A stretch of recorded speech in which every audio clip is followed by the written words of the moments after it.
Bonjour Bernard. Bonjour Karim. Alors j'aimerais savoir, ça fait quelque temps que dans tes vidéos tu parles d'engagement et je voulais tout simplement savoir qu'est-ce que tu entends par engagement exactement? Alors l'engagement, c'est mettre toutes les chances de son côté pour faire quelque chose. Par exemple, quand je suis allé au Japon, comme j'avais expliqué, j'avais écrit énormément de lettres. Mais déjà, tiens, il y a un truc que j'avais pas dit aussi, j'avais parlé des lettres pour les stagiaires, mais j'avais été au centre franco-japonais à Paris. J'avais été chez ça s'appelle Tokyo-do, je ne sais pas si ça existe encore. C'était une librairie, peut-être rue des Petits Champs, vers là, voilà, du côté de l'Opéra. Et j'avais acheté une centaine de cartes postales japonaises et je les ai écrites dans l'avion. Et sur toutes mes cartes, je marquais jusqu'au bout de mes rêves. J'avais un petit carnet avec l'adresse de tous les correspondants que je connaissais à l'époque. Voilà, c'était quand il n'y avait pas Internet, hein, c'était des vrais amis. Et j'aurais envoyé du Japon une carte postale où il y avait marqué voilà, jusqu'au bout de mes rêves. Voilà, c'est ça. L'engagement, c'est être congruent. Par exemple, quelqu'un qui va mal, s'il ne s'engage pas sur la voie de la santé, sur une autre voie, c'est-à-dire s'il ne change rien dans sa vie, ça continuera. Hein, comme on dit, le proverbe que j'adore, c'est si tu fais toujours ce que tu as fait, tu obtiendras ce que tu as toujours obtenu. Donc l'engagement, c'est mettre toutes les chances de son côté pour réussir, hein, pour réaliser ses rêves. Par exemple, il y a une question de congruence, comme je dis, et je ne sais plus qui c'est qui disait, les Français se plaignent tout le temps. La France est le pays où les gens se plaignent.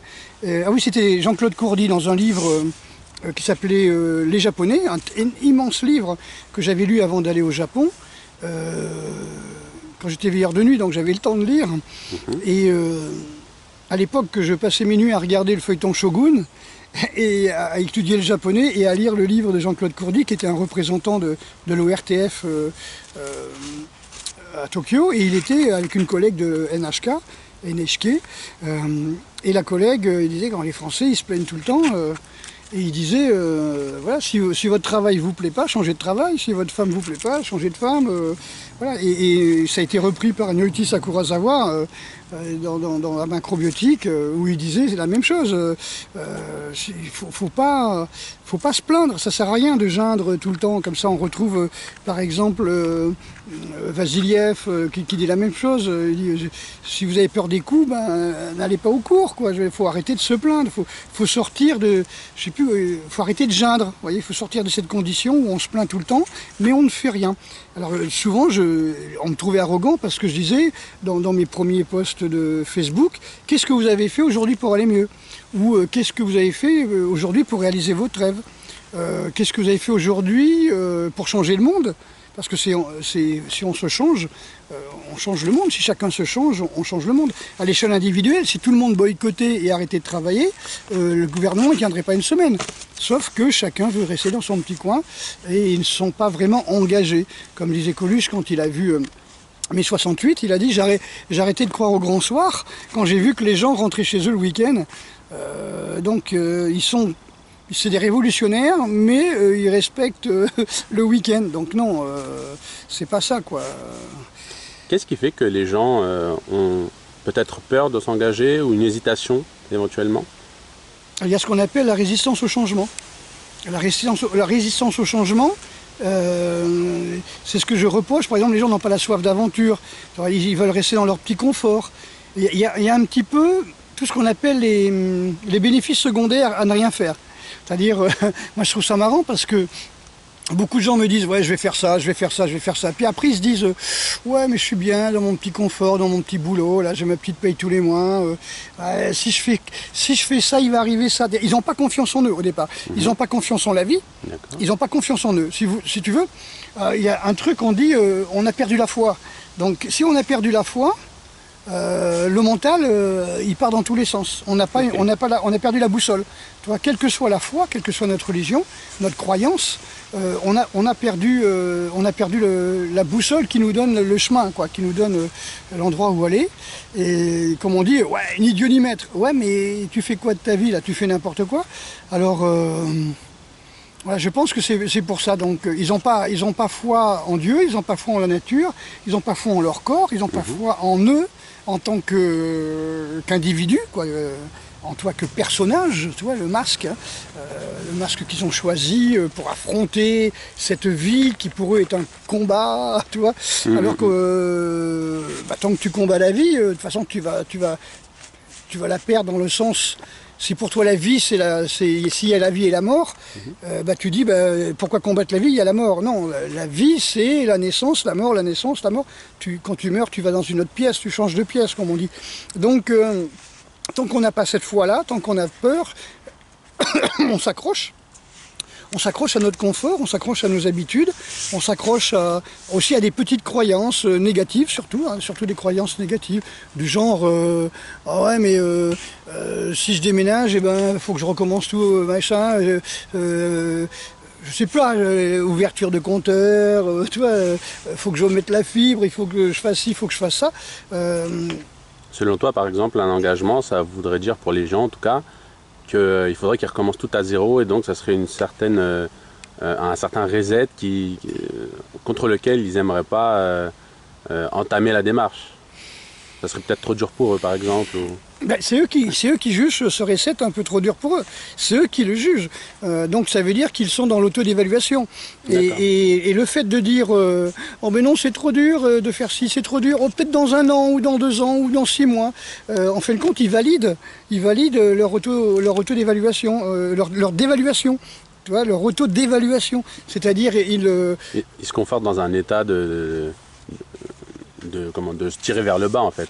Oui, c'est tout ça. Ils restent en bas, on leur montre une voie pour aller vers le haut, et puis ils te disent oh mais non, parce que tu comprends, je vais lui quitter mes copains, je vais faire ça. Alors moi je dis, si tes copains, si tu es dans cet état-là maintenant, c'est que tes copains ne t'aident pas. Tu vois, par exemple, je sais pas, moi, quand je voulais aller au Japon, j'avais des copains, oh ben non, pourquoi tu t'en vas, tout ça. Ben oui, parce qu'en fin de compte, ils pensaient à eux, ils pensaient pas à moi. Que je réalise mes rêves, ça les concernait pas, tu vois, mais ils préféraient avoir Bernard Bordas tranquillement, là, aller en boîte de nuit, aller s'entraîner à la muscu. C'était aussi le mec qui les entraînait, discuter, on philosophait. Voilà, ils voyaient le plaisir et on peut dire, je sais pas comment dire, l'agréabilité, on va dire, de ma compagnie, mais que j'ai envie d'aller plus loin, que j'ai envie de m'éveiller, que j'ai envie d'évoluer. Ah mais non, mais pourquoi tu veux changer? T'es bien comme ça, toi. C'est assez choquant pour moi, toi, du genre, mais lâche-moi, quoi. Je veux avancer, quoi. Ne plus se laisser traîner par le mouvement, mais entraîner le mouvement, du coup.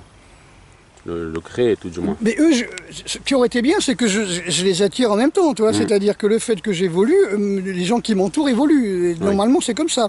Dans la société, quand tu évolues, les gens qui t'entourent évoluent. Sauf si c'est des gars qui s'accrochent à leur dopage, quoi. C'est-à-dire cigarettes, alcool, porno, je sais pas moi. Voilà quoi, je veux dire. Une relation toxique éventuellement, voilà. Par exemple. Moi, quand j'étais au chômage, par exemple, ou même au RMI à l'époque, j'entraînais tous mes potes gratos. Voilà quoi, ça m'empêchait pas d'aller à la muscu, tout ça. Alors que tous les gens que je connaissais qui étaient un peu plus âgés que moi, on va dire, eux, ils étaient au bistrot du coin, du centre commercial, là, toi, de la cité, et ils étaient au bistrot PMU, quoi. Tout leur pognon passait dans les jeux, dans la bière, dans la clope. Et après, ils allaient au supermarché chercher des alcools forts ou du vieux pinard, quoi. Et moi, mon argent que j'avais, le peu d'argent que j'avais, je cherchais ni à le faire fructifier, ni à le dépenser dans des taxes, des produits surtaxés qui retournaient à l'État, parce que c'est ça, on te donne le RMI pour que tu survives et que tu ramènes l'argent à l'État par les taxes. Non, moi, c'était vraiment... j'achetais des livres sur les arts martiaux, je me payais des stages et tout. C'était vraiment pour avancer, quoi. J'étais vraiment engagé, parce que qui dit engagé, c'est celui qui fait un premier pas. En gros, si tu veux, tu peux pas, comme on dit, Henri Plé disait, tu peux pas être à moitié mort, tu vois. T'es pas à moitié enceinte, c'est-à-dire sur un champ de bataille, t'es vivant ou t'es mort. Mais là c'est pareil, c'est-à-dire, c'est pas comme dans le sport où t'as des points, on t'enlève des points, ou dans les jeux vidéo où t'as 10 vies. Là, t'es vraiment dans la réalité. C'est ce qu'il faisait reprocher, enfin ce que les psychiatres reprochaient justement aux concepteurs des jeux vidéo et tout ça, c'est que ça empêche l'enfant qui a commencé très jeune à jouer avec des jeux vidéo de développer cette réalité qui n'a pas plusieurs vies, qui n'a pas la satisfaction automatique tout de suite, c'est comment c'est le truc là, Taïda, c'est le truc japonais là, je sais plus comment c'était, vous avez une petite bonne femme, Taïda, des trucs comme ça, c'est... Il n'y a pas la satisfaction tout de suite de ton travail, tu vois. Si tu plantes des graines, c'est très bien. Tu as passé 2 heures à faire ton jardin, etc. Tu as coupé certaines plantes et tout. Tu as fait, allez, on va dire, une bonne permaculture et tout. Tu plantes. Il n'y a pas quelque chose qui dit « Tada !» c'est super, tu vois. Non. Il n'y a pas quelqu'un qui va te dire, qui va te serrer les mains et qui va te dire winner, tu vois, non. C'est dans 3 mois que tu vas avoir des plantes, tu vois, et si c'est des arbres, c'est tes enfants qui vont cueillir les fruits. Mais la première étape étant l'essentiel, en tout cas, de s'engager dans un premier temps. Parce qu'il a la foi. Celui qui plante les arbres, il sait très bien que c'est pas lui qui va se balancer à l'arbre. C'est ses petits-enfants ou arrière-petits-enfants. Il sait très bien que c'est pas lui qui va prendre les fruits de cet arbre. C'est un pari sur l'avenir. C'est une foi dans la vie. C'est une foi dans l'univers. C'est une foi dans toutes les divinités que tu peux imaginer, quoi. C'est une foi dans ce qu'on appelle l'ordre cosmique. C'est-à-dire, si je plante, il y a un arbre qui pousse, que je sois là ou pas, c'est pas un problème. C'est pour ça que les individualistes, les égoïstes ne peuvent pas me comprendre, parce que pour eux, ils veulent les résultats tout de suite. C'est le petit jeu Game Boy individuel où la maman, pour se rassurer, elle préfère avoir le gamin tout seul dans la chambre, parce qu'elle a fait un gamin sans papa, et qu'il n'y a personne pour prendre le gamin et aller jouer au foot avec lui dehors, tu vois. Comme on dit, le père, c'est celui qui te lance à l'aventure aussi, tu vois, c'est peut-être aussi une cause. Les gens qui n'ont pas eu de père, l'image de l'aventurier, l'image de celui qui dit on va courir dehors, on va aller dans les bois, on va jouer au foot, on va faire ci, on va faire ça, cette image-là, les gamins l'ont pas. Donc cet élan naturel vers l'aventure, vers la curiosité, hein, tu vois, ils l'ont pas. Et ce que disait de Saint-Exupéry, Antoine de Saint-Exupéry, c'était le manque de curiosité des sèches-lames. Ça veut dire les gens qui sont pas attirés, qui restent dans leur petit coin, qui restent dans leur confort, ils sont comme un pruneau qui va se dessécher, quoi. Je veux dire, il va manquer cette eau de l'esprit, quoi, cette onde sacrée, qui va les humidifier, qui va comment on appelle ça, les réhydrater dans le sens énergétique, hein. Donc, et je pense que c'est une souffrance aussi, parce que c'est des gens qui vivent constamment dans le déni d'eux-mêmes, alors, quelle que soit l'origine, hein, de leur malaise, c'est une souffrance. Il y a des problèmes, ils ne cherchent pas de solution, et quand on leur donne des solutions, peut-être demain, après-demain, 6 mois, dans un an. C'est ça aussi qui est grave. Parce que moi, je travaille dans les one-shots, tu vois, j'en ai déjà parlé. Je prends des photos, une fois qu'elle est publiée, une fois que cette photo a eu l'effet que je voulais, que par exemple elle était publiée dans un magazine ou sur une page Facebook, etc. Voilà, je pourrais l'effacer, quoi. Tu vois, c'est pour ça que j'ai beaucoup de photos et peu de pellicules chez moi. C'est pas du tout professionnel, hein, pour quelqu'un qui a fait des études de photo. Mais voilà, c'est le principe. J'aime que les choses quand je fais quelque chose, c'est quelque chose qui est bien ici et maintenant. Peut-être qu'avant c'était trop tôt. Dans une semaine, ce sera trop tard. Ce qu'on appelle l'actualité, hein, tout simplement, réagir à l'actualité. Une information, elle a, je ne sais plus combien d'heures de crédibilité, quoi. Au bout de 24 heures, tout le monde s'en fout, quoi. Donc il faut trouver cette motivation à vouloir aller mieux, à vouloir sortir. Tu vois, moi personnellement, quand j'avais 20 ans, il y aurait eu un mec comme moi maintenant qui me dit voilà, je fais un centre d'entraînement où on va travailler sur l'histoire des arts martiaux, sur l'art martial énergétique, sur la méditation, sur plein de choses comme ça. J'aurais foncé tout de suite, c'est pour ça que je le fais. Je le fais maintenant, avant que je sois trop vieux, parce que tant que je tiens encore debout, que je peux encore entraîner les gens. Mais c'est mon one-shot, c'est-à-dire je décide de le faire maintenant. Peut-être que dans 6 mois, ça me plaira plus, ou peut-être que le local sera loué dans un mois. Donc, parce que j'ai préparé des dates, hein, tu vois, j'ai proposé des dates à mes stagiaires, et même des dates de formation sur 6 mois, mais j'ai pas comment dire, je leur ai pas dit, donnez-moi une réponse avant un mois, parce que le local risque de me passer sous les yeux, et de nous passer sous les yeux, parce que, voilà. Après, peut-être, comme on dit, Dieu me réserve une solution meilleure, donc c'est pas grave, il faut savoir laisser filer. Mais voilà, si déjà je pouvais faire 6 mois dans ce local avec 4, 5, 6 personnes, plus les stages tous les mois, les 2 stages de 4 jours tous les mois, ce serait vraiment tout simplement sublime. Parce que je pourrais, tu as vu les écrits, les bouquins, toi, chez moi, c'est des trésors, quoi. C'est vraiment des trésors. J'ai montré quelques vieux livres là, sur l'aïkido, qui date des années 60, donc du début de l'aïkido, vraiment, de l'aïkido qu'on allait voir. Hein. Un livre de Koshito, et en plus, c'est assez rare, quoi, toi, sur l'aïkido. En somme, comme on dit, savoir saisir l'opportunité quand elle se présente, quoi. Alors, c'est super ce que tu me dis, là. Alors là, ouf, c'est les... Comment on peut dire, c'est les bonnes vibrations, hein, c'est tout à fait ça. Il y a un proverbe japonais qui dit une puce peut faire un chemin, comme ça elle peut faire, alors c'est en li, hein, c'est en distance japonaise, on va dire une puce dans une journée peut faire, allez on va dire 30 mètres, mais si elle saute dans la queue du cheval ou dans la crinière du cheval qui passe au galop, elle peut faire 30 km. Ça lui fait gagner du temps, oui. Oui, 30 km au lieu de 10 mètres, effectivement, elle a gagné un peu de temps, on va dire. Mais c'est ça, c'est-à-dire l'occasion est là, les gens ne se présentent pas.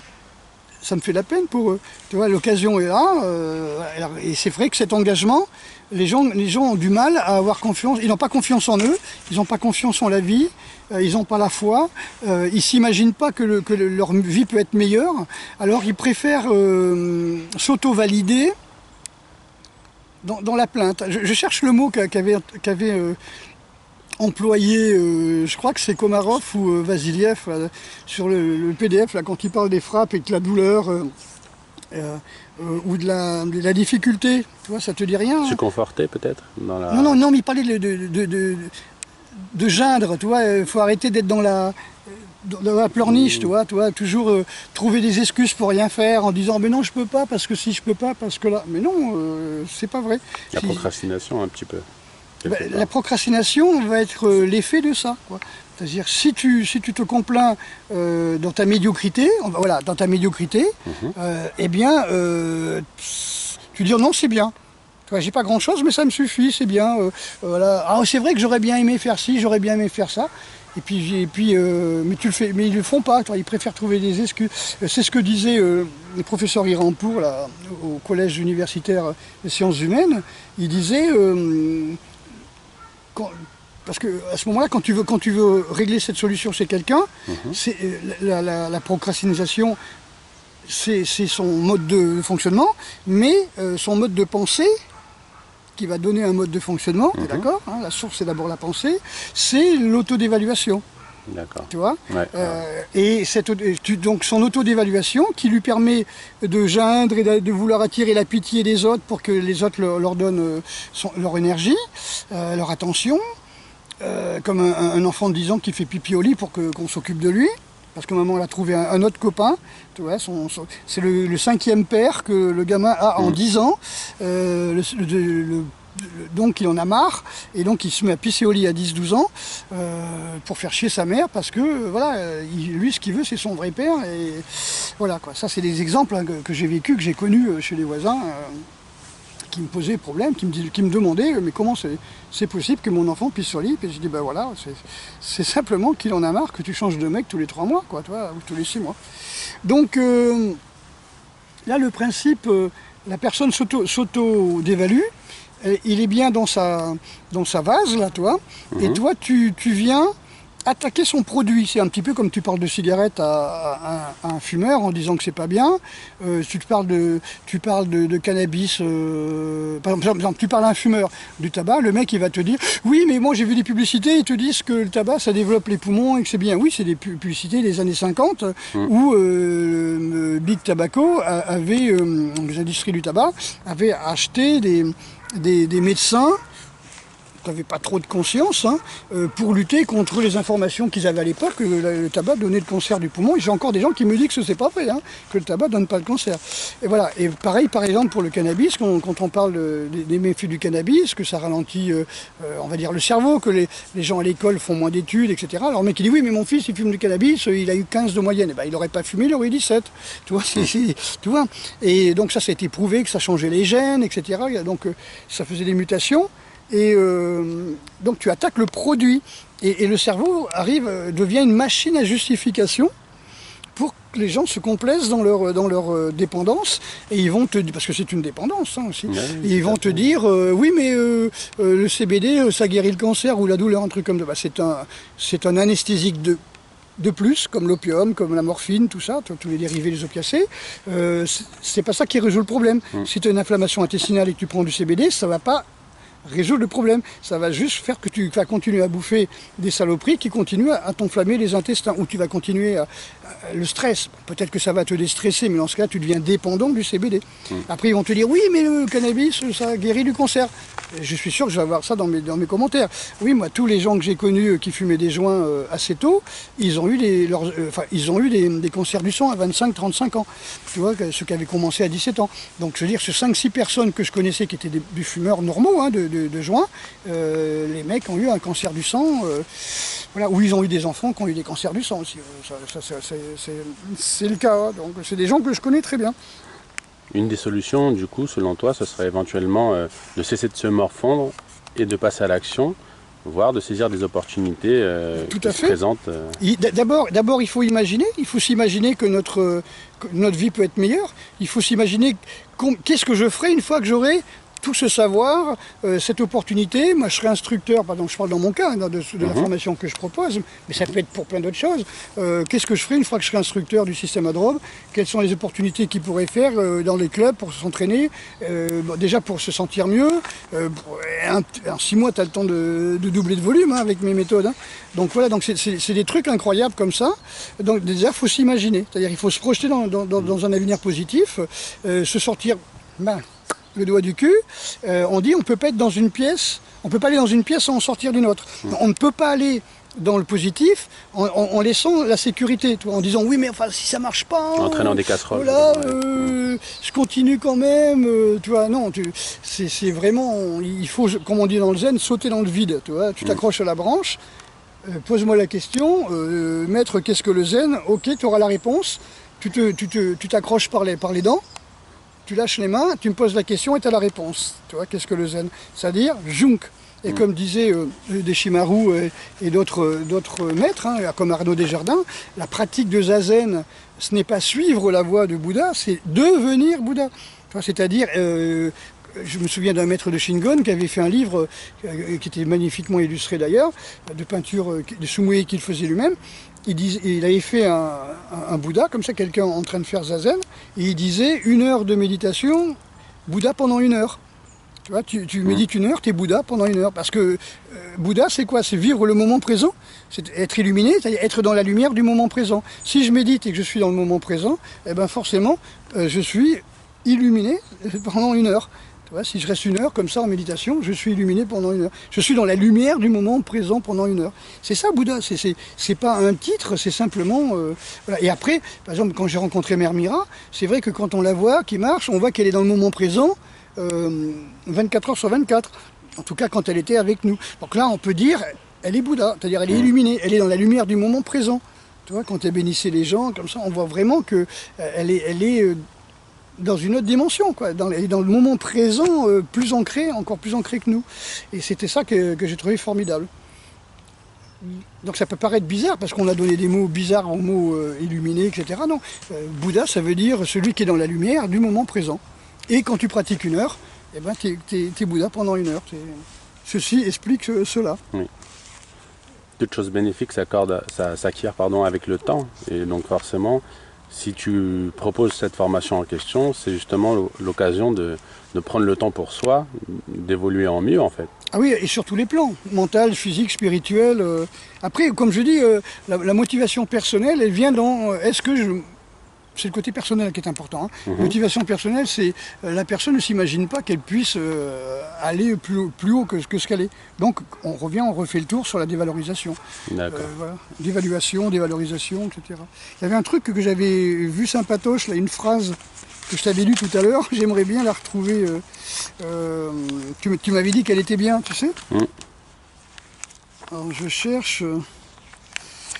Tu te souviens